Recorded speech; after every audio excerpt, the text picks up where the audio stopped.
शिवजी को संसार का संहारक कहा जाता है। जब जब संकट के बादल छाए तब तब भोलेनाथ ने पूरे संसार को विपदा से बचाया है।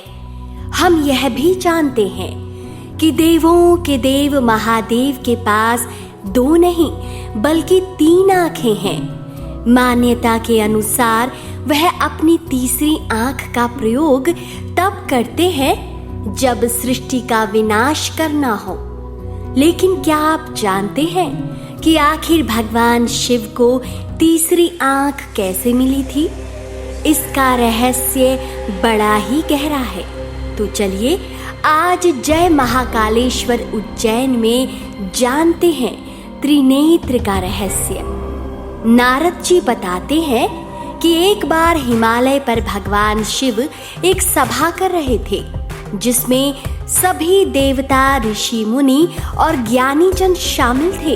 तभी सभा में माता पार्वती आईं और उन्होंने अपने मनोरंजन के लिए अपने दोनों हाथों से भगवान शिव की दोनों आंखों को ढक दिया। माता पार्वती ने जैसे ही भगवान शिव की आंखों को ढका, संसार में अंधेरा छा गया। ऐसा लगने लगा जैसे सूर्य देव का कोई अस्तित्व ही नहीं है। इसके बाद धरती पर मौजूद सभी जीव जंतुओं में खलबली मच गई। संसार की ये दशा भगवान शिव से देखी नहीं गई और उन्होंने अपने माथे पर एक ज्योति पुंज प्रकट किया जो भगवान शिव की तीसरी आंख बनी। बाद में माता पार्वती के पूछने पर भगवान शिव ने उन्हें बताया कि अगर वो ऐसा नहीं करते तो संसार का नाश हो जाता। कहते हैं शिवजी की तीसरी आंख उनका कोई अतिरिक्त अंग नहीं है बल्कि ये उनकी दिव्य दृष्टि का प्रतीक है जो आत्मज्ञान के लिए बेहद जरूरी है। तो ऐसे शिवजी को तीसरी आंख मिली थी। चलिए आगे इस वीडियो के माध्यम से इसके महत्व को भी जानते हैं।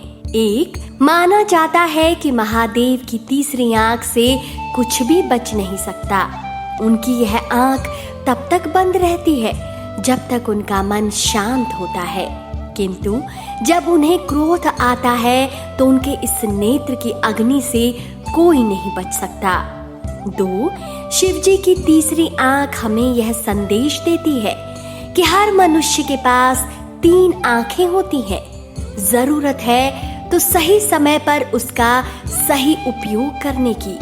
ये तीसरी आंख हमें आने वाले संकट से अवगत कराती है, सही गलत के बीच हमें फर्क बताती है और साथ ही हमें सही रास्ता भी दिखाती है। 3. जीवन में कई बार ऐसी परेशानियां आ जाती हैं जिन्हें हम समझ नहीं पाते। ऐसी परिस्थिति में यह हमारा मार्गदर्शन करती है।